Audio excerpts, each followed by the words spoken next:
অদ্ভুত ঘটনা ঘটে গেছে।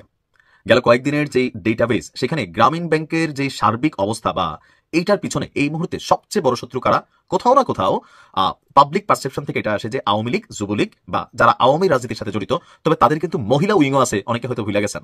আওয়ামী লীগ সভানেত্রী শেখ হাসিনার বিরুদ্ধে আন্তর্জাতিক অপরাধ ট্রাইব্যুনাল একটি অবৈধ অধ্যাদেশের বলে অবৈধ বিচার প্রক্রিয়ায় ফাঁসির রায় দিয়েছে। অ্যামনেস্টি ইন্টারন্যাশনাল, আটলান্টিক কাউন্সিলও যে রায়কে বলছে নাইদার ফেয়ার নট জাস্ট, বা স্বচ্ছ নয়, ন্যায় বিচার তো নয়। অবশেষে সেনা প্রধানের কাছে ক্ষমতা হস্তান্তর করে পদত্যাগের ঘোষণা দিল অন্তর্বর্তীকালীন সরকারের প্রধান। আসসালামু আলাইকুম প্রিয় দর্শক, নতুন একটি নিউজে আপনাদেরকে স্বাগতম। দর্শক, আজকে আপনাদেরকে দেখাবো এমন একটি গুরুত্বপূর্ণ ভিডিও যে ভিডিওটি দেখলে রীতিমতো অবাক হবেন। চাঞ্চল্যকর অবস্থা সৃষ্টি হয়েছে, নেট দুনিয়ায় তুলপাড়, সামাজিক যোগাযোগ মাধ্যমে ভাইরাল। আসুন কথা না বাড়িয়ে দেখে আসি সেই সম্পূর্ণ ভিডিওটি। তাই 1 সেকেন্ডও না টেনে পুরো ভিডিওটি দেখবেন। চ্যানেলে নতুন হলে সাবস্ক্রাইব করে রাখবেন পরবর্তী আপডেট পাওয়ার জন্য। ভিডিওতে একটি লাইক করে দেখতে থাকুন সম্পূর্ণ ভিডিওটি।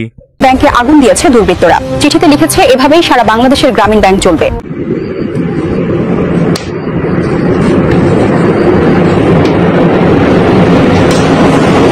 এক অদ্ভুত ঘটনা ঘটে গেছে।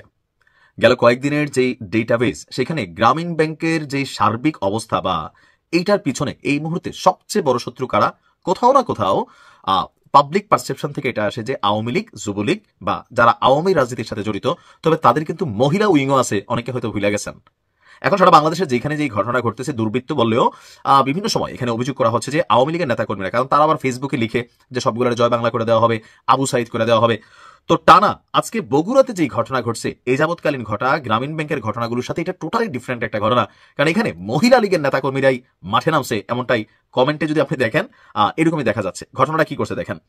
বগুড়ার ধুনটে মথুরাপুর ইউনিয়ন যে এলাকা আছে, কারা কারা আছেন একটু কমেন্টে লিখবেন। সেই ইউনিয়নে গ্রামীণ ব্যাংকের যে শাখা আছে সেই কার্যালয়ের ফটক থেকে মানে দরজা থেকে 3টি তাজা ককটেল উদ্ধার করা হয়েছে।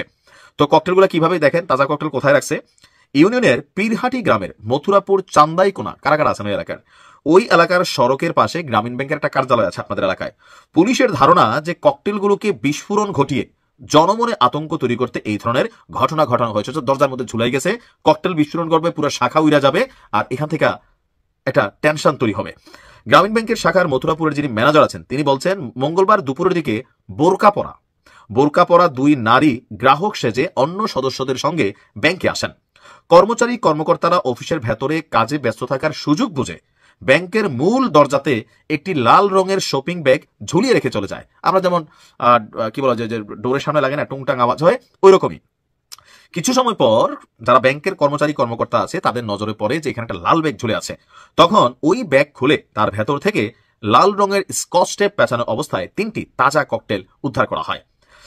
নাশকতামূলক কর্মকাণ্ড চালিয়ে জনমনে আতঙ্ক সৃষ্টি করতে গ্রাহকের ছদ্মবেশে আসা অজ্ঞাত ওই নারীরা ব্যাগের ভেতরে ককটেল রেখে সটকে পড়েছেন, এমনটাই দাবি, এমনকি থানাতেও এভাবেই জানানো হয়েছে।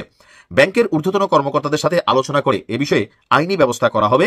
ব্যাংকের কার্যক্রম অন্যান্য দিনের মতোই চলছে। পুলিশ বলছে যে ইনভেস্টিগেশন চলছে, তবে ধারণা করা হচ্ছে যে এটা গ্রামীণ ব্যাংকে যারা পছন্দ করছেন না এই মুহূর্তে তারাই হয়তো এই কাজটা করছে।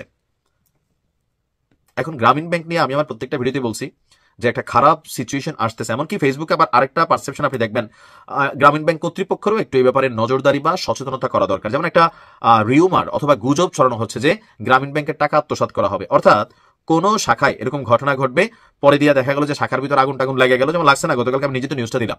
তো এখানে গ্রামীণ ব্যাংকে টাকা থাকে, কথার কথা টাকা আছে 2 লাখ, মাইরা দিতে পারে 10 লাখ, পরে বলতে পারে যে ক্যাশ টাকা 10 লাখ ছিল, আগুনে পুড়ে গেছে, এরকম একটা ধান্দাও হইতে পারে। আবার যারা গ্রামীণ ব্যাংকে পছন্দ করেন না তারা ফেসবুকে আরেকটা গুজব ছড়ানোর চেষ্টা করছেন বা একটা পারসেপশন ন্যারেটিভ তৈরির চেষ্টা করছেন যে গ্রামীণ ব্যাংকে যারা টাকা রাখছেন তাড়াতাড়ি টাকা তুলে নেন। এমনকি এটার একটা ইফেক্ট অলরেডি পড়তেছে কিন্তু মার্কেটে, যে গ্রামীণ ব্যাংক যেভাবে টার্গেট হয়েছে, এখানে যাদের আমানত আছে, বিনিয়োগ আছে, তারা কিন্তু অনেকে ভয়ে টাকা পয়সা তোলার জন্য কিন্তু হয়তো চেষ্টা করতেছেন। তো সার্বিক দিক মিলিয়ে ডক্টর ইউনূস এবং গ্রামীণ ব্যাংক আপনার একটা হুমকির মুখে আছে সরকারে থাকা অবস্থায় এটা। আর এটা আপনি চাইলেই কিন্তু খুব সহজে সমাধান করতে পারবেন না, কারণ গ্রামীণ ব্যাংকে সাধারণ মানুষই ঢুকে। এখন যেটা হইতে পারে তল্লাশি, তো গ্রামীণ ব্যাংক যদি মনে করে তাদের 15-20 হাজার শাখা আছে বা সামহাও সেখানে তারা তল্লাশি চালাবে, তাহলে তাদের আরো খরচ কতটুকু বাড়বে, মেশিনারিজ বাড়বে। আবার যে তল্লাশি করে তার উপরে ককটেল মেরা দিতে পারে, পরে দেখা যাবে তল্লাশি করার লোকই খুঁজে পাওয়া যাচ্ছে না।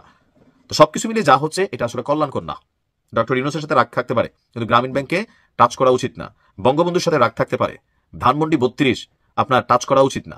আওয়ামী লীগের কোনো এমপির প্রতি আপনার রাগ থাকতে পারে, মামলার আসামি করতে পারেন, কিন্তু তার বাড়িঘর প্রতিষ্ঠানে হাত দেওয়া উচিত না। এগুলো কিন্তু একটা আরেকটার সাথে গাঁথা। সম্মানিত দর্শক, সম্পূর্ণ ভিডিওটি দেখলেন, অবশ্যই বুঝতে পেরেছেন ভিডিওটি গুরুত্বপূর্ণ ছিল। দর্শক, এই ভিডিওতে যে তথ্যগুলো আপনারা পেয়েছেন এ বিষয়ে আপনাদের কি মতামত তা অবশ্যই কমেন্ট করে জানাবেন এবং পরবর্তী আপডেট ভিডিওগুলো সবার আগে পেতে চ্যানেলটিকে এখনই সাবস্ক্রাইব করে রাখুন। এই মুহূর্তে বিদায় নিচ্ছি, দেখা হবে পরবর্তী কোনো ভিডিওতে। সে পর্যন্ত ভালো থাকুন, সুস্থ থাকুন। আসসালামু আলাইকুম।